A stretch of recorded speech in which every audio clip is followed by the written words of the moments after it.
So I'd be remiss if I didn't start off today by offering my condolences to the Mississippi State Bulldog family.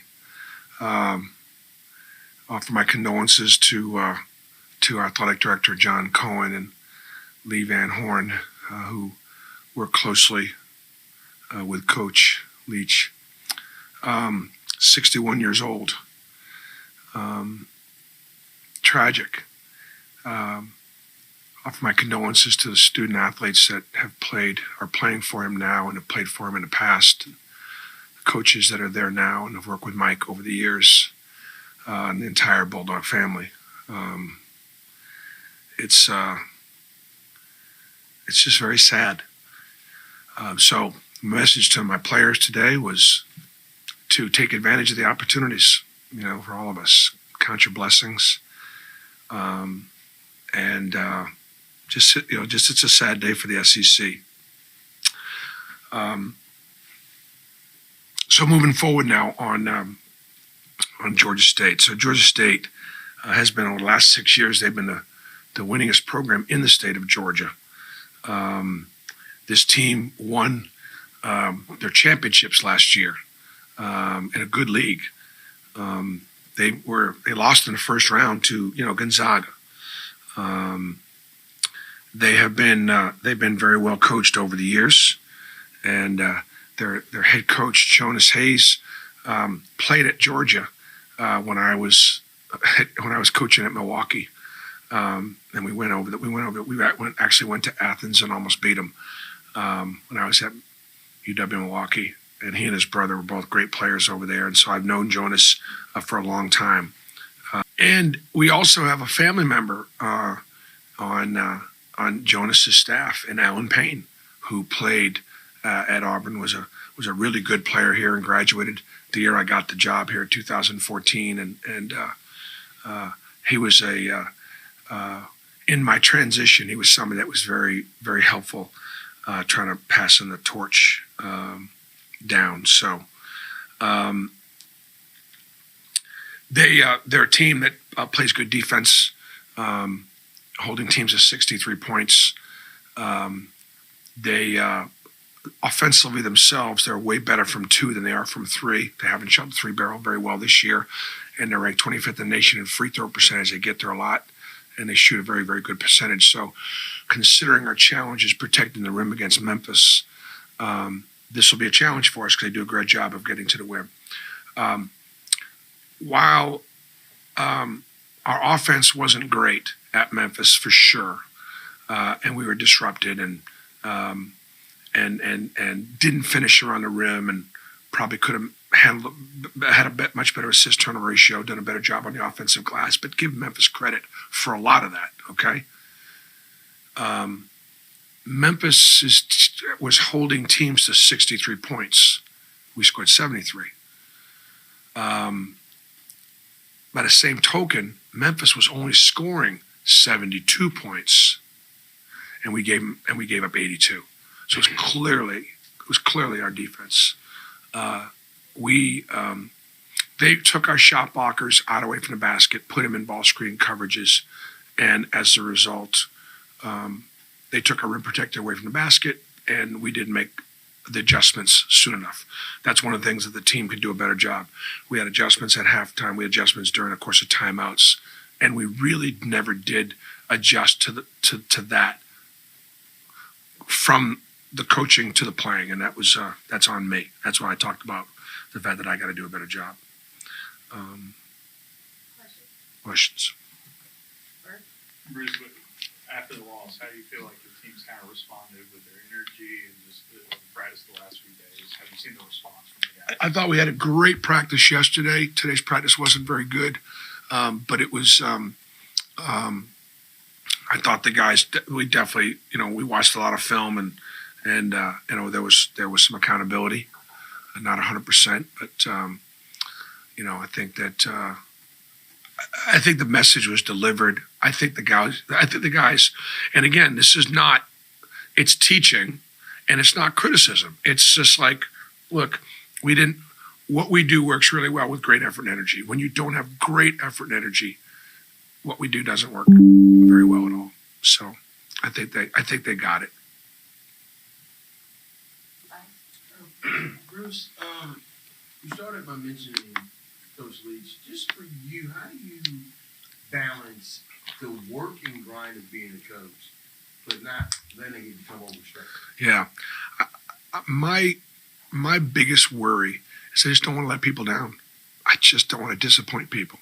That's honestly the truth. I feel like I want to do everything I can to help my staff in every way to be successful. I want to help my players in every way to be successful.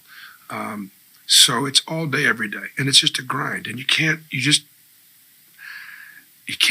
get away from that. No, it's not in perspective.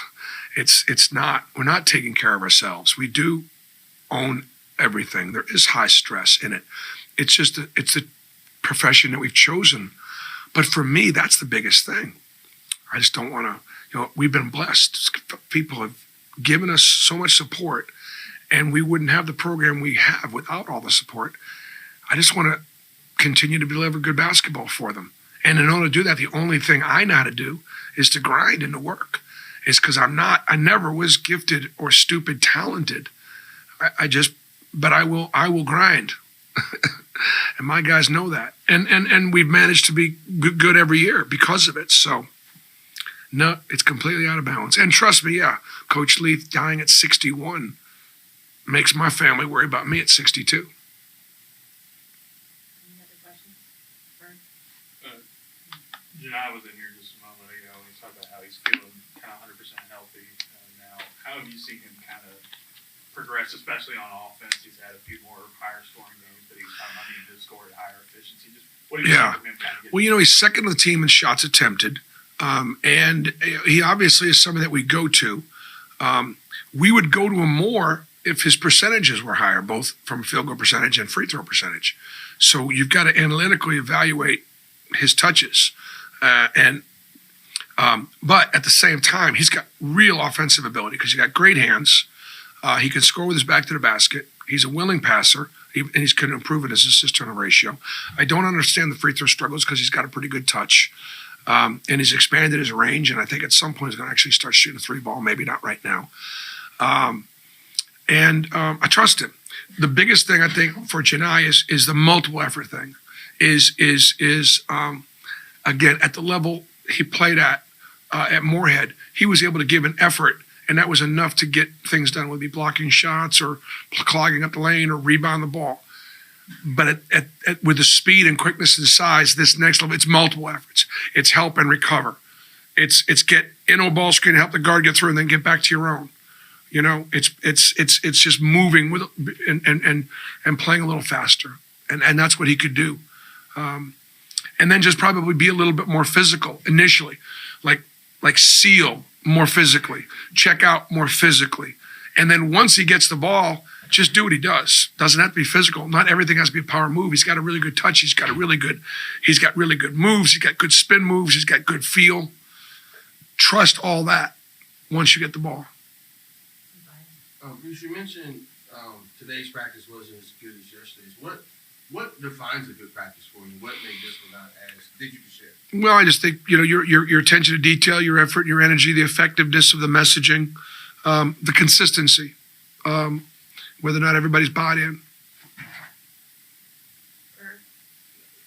How valuable is it to have a game where you guys get to come back home and kind of before you go back on the road for those West Coast? Well, we'll see. I mean, look, the thing with Georgia State is, with the exception of one game, there are a couple losses have been 1 point. Like lose by one to Georgia Tech. They lose by one to Mercer, and they've got that game won. So they've been in a lot of close games. The kid Odin is really, really good, a really tough cover. They play four guards, and they're faster and quicker than we are. So was Memphis. That was an issue for us. So the teams that have been faster and quicker than us have been the teams that have given. So this is not about coming home and getting healthy. This is about coming home and scheduling a team. Like, why we scheduled? I mean, Georgia State, again, it's the same formula. A team that either wins their league or is picked to win the league. They're all the same.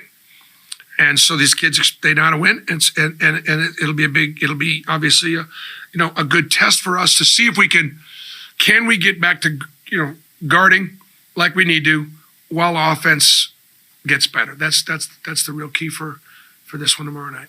And just a reminder, the students are gone. Our students are gone. So one of the things about tickets is it is hard. It'll be hard to get in and see us perhaps in January and February in the SEC. There are tickets available.